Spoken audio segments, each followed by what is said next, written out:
Olá pessoal, boa tarde. Hoje, quinta-feira, dia 17 de setembro de 2020. Estamos começando agora mais uma videoaula, diretamente da plataforma iônica da FTD. De acordo com o nosso cronograma de aulas, às quintas-feiras nós temos a aula de História e Geografia. E assim seguiremos. Mas a nossa aula de História de hoje, ela não vai ser acompanhada pelo módulo, muito pelo contrário. Na nossa aula de História de hoje, nós vamos falar um pouco sobre o motivo do feriado de ontem. Ontem foi 16 de setembro. 16 de setembro. Essa data, para nós alagoanos, não é uma data qualquer. Foi em 16 de setembro de 1817 que Alagoas deixou de pertencer a Pernambuco e tornou-se um estado independente. Por isso, 16 de setembro é feriado estadual em Alagoas, porque é o dia que lembra, o dia em que foi anunciada a emancipação política do nosso estado, ou seja, a sua separação, a sua independência do estado de Pernambuco. Pois bem, essa data representa para nós alagoanos uma data muito importante, muito forte, porque nós deixamos de ser dominados por Pernambuco e agora começamos a andar desde 16 de setembro de 1817, começamos a andar com nossos próprios pés. Essa história de independência, de emancipação, completou ontem, em 16 de setembro de 2020, 203 anos. Então, trocando em miúdos, há 203 anos atrás, nós nos tornamos independentes da capitania de Pernambuco e nos instituímos como estado de Alagoas, conhecido popularmente, mundo afora, como o paraíso das águas, pelo seu expansivo manancial de água que possui. Pois bem, não quero me alongar muito nesse assunto, porque a minha proposta para a nossa aula de história de hoje, ela vai solicitar de vocês a realização de uma pesquisa. Eu já falei para vocês o princípio, E foi em 1817, no dia 16 de setembro, que Alagoas deixou de pertencer a Pernambuco, se tornou um estado independente, como nós somos hoje, o estado de Alagoas. Isso aconteceu há exatamente 203 anos atrás. Só que depois disso, muita coisa se alcançou como referência para o nosso estado. E eu quero que vocês pesquisem 3 elementos fundamentais para o nosso estado, de identidade civil do nosso estado. Esses elementos são o brasão, que representa o estado de Alagoas, a bandeira do estado de Alagoas e o hino do estado de Alagoas. No dia de ontem, muitas postagens houveram com alguns trechos do hino do nosso estado. Eu acredito que muitos de vocês chegaram a ver ou ouvir trechos desse hino, que inicia mais ou menos assim: Alagoas, estrela radiosa, que refugia o sorrir das manhãs da República, é filha donosa, maga estrela entre estrelas irmãs, alma pulcra de nossos avós, como bênção de amor e de paz, hoje paira fugir sobre nós, e maior e mais forte nos faz. Pois bem, esse é um pequeno trecho do extenso hino do nosso estado. E o que é que eu quero que vocês pesquisem? Eu quero que vocês pesquisem a bandeira, quero que vocês pesquisem o brasão e o hino. Além de pesquisar o hino, vocês vão identificar em que ano foi criado o hino, quem o criou. Do mesmo jeito o brasão e do mesmo jeito a bandeira. Vocês vão pesquisar em que ano foi criado cada um desses elementos e quem foi ou quem foram, né, os responsáveis pela criação deles, certo? A nossa atividade de história essa semana vai ser essa, porque é muito importante que todos nós possamos conhecer de forma mais intensa o estado em que habitamos. Isso é aprendizado, e cultura e civilidade. Então, pesquisemos. Vamos em busca, né? Pesquisar e apresentar logo mais às 15 horas quando e quem foi quando surgiu e quem foi que criou ou quem foram que criaram o hino do estado de Alagoas, o seu brasão e a sua bandeira. Certo? A nossa proposta para a história hoje é essa. Nós continuaremos essa aula sobre o estado de Alagoas também na aula de amanhã, tá certo? Na aula de amanhã nós vamos aplicar alguns elementos também do estado de Alagoas. Agora nós vamos para a aula de geografia. Na nossa última aula de geografia, nós estudamos sobre o Código de Endereçamento Postal, né? O CEP. E nós vimos que o CEP é um número que identifica determinada localidade e que também é um elemento que constitui o endereço.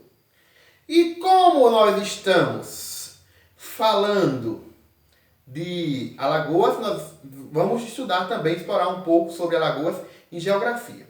Mas antes, eu convido você a pegar o seu módulo, que eu vou pegar o meu, para que a gente nos aprofundemos um pouco mais no assunto a partir do módulo e depois, como proposta de atividade, aí a gente vai especificar uma atividade direcionada ao estado de Alagoas. Vamos lá!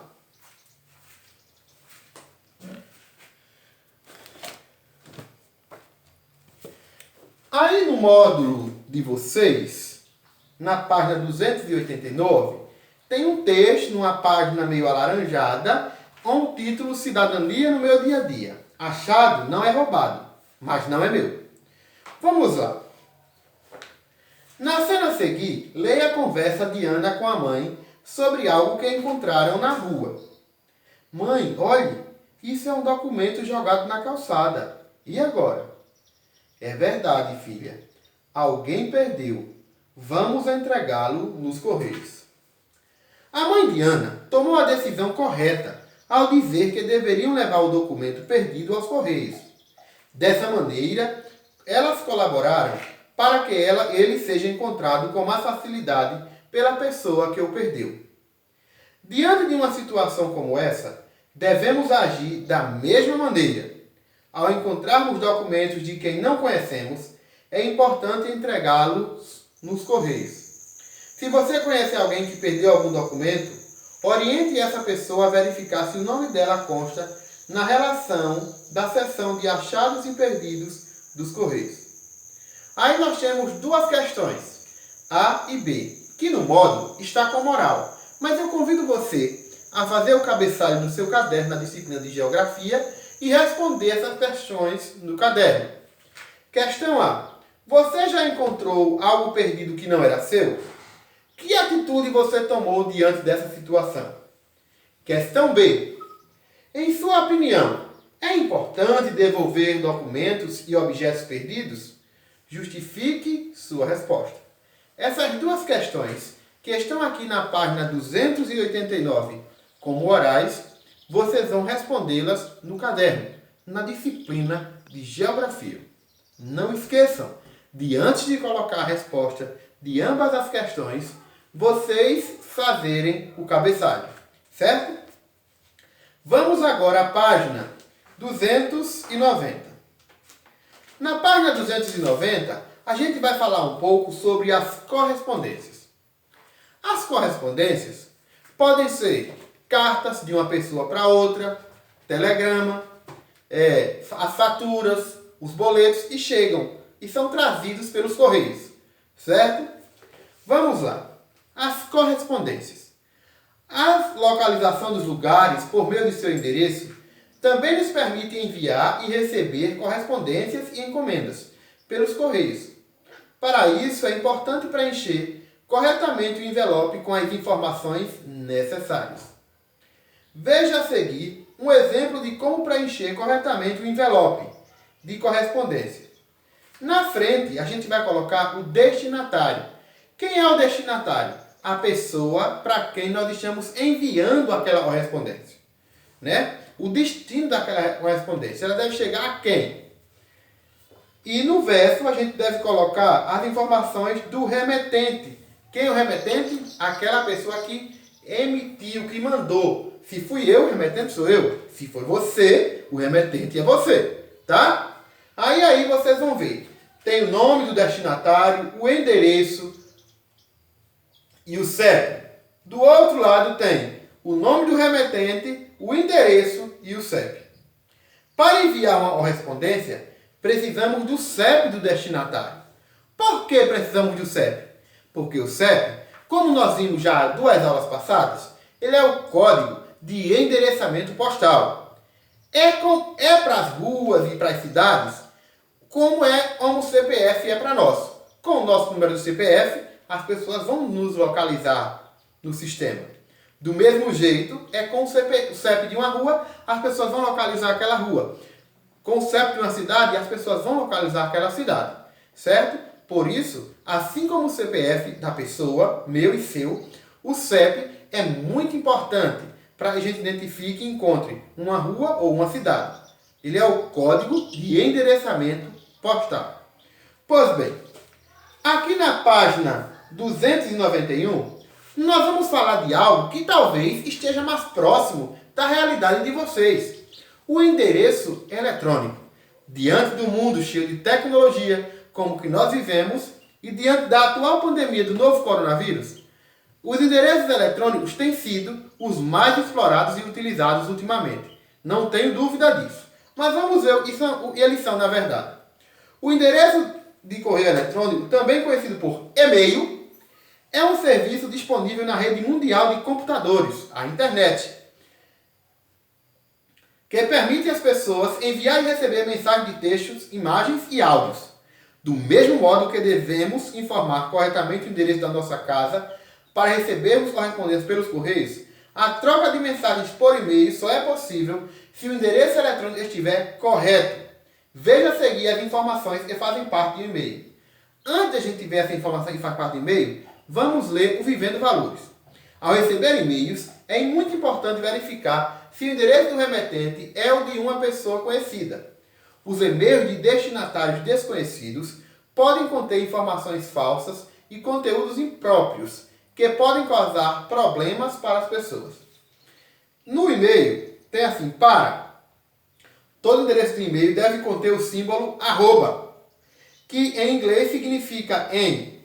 Assim, estamos endereçando. Fulano encontra em conta.com.br. Ou seja, para fulano@conta.com.br. Assunto. O assunto é muito importante, né?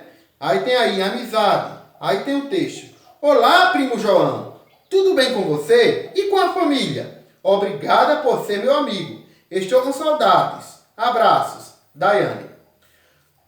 Aí está mais um tipo de endereço eletrônico. Nesse não tem CEP. Mas é importante que a gente verifique o @ e se o e-mail da pessoa está correto. Vamos lá. Você já trocou mensagem por e-mail? Compartilhe com a turma como foi essa experiência. Essa questão é oral, vocês não vão precisar responder. Agora nós vamos para a atividade que está na página 292. Na atividade da página 292, vocês vão pesquisar com os responsáveis dos pais de vocês e completar os endereços do espaço a seguir. O primeiro é de um parente e o segundo é de um amigo, certo? E a segunda questão diz assim: com os colegas e amigos do professor, crie uma conta de e-mail. Essa segunda questão eu não vou poder fazer com vocês, porque nós estamos na aula online. Mas aqueles que puderem fazer em casa com os pais ou com os responsáveis, podem ficar à vontade e partilha conosco logo mais às 15 horas pelo Google Meet. Espero que vocês tenham aprendido, tenham compreendido a mensagem. Caso contrário, havendo dúvida, já sabe, pode deixar o comentário aqui embaixo no balãozinho da plataforma ou tiraremos logo mais às 15 horas pelo Google Meet. Um abraço no coração de vocês, boa aprendizagem! Tchau, tchau!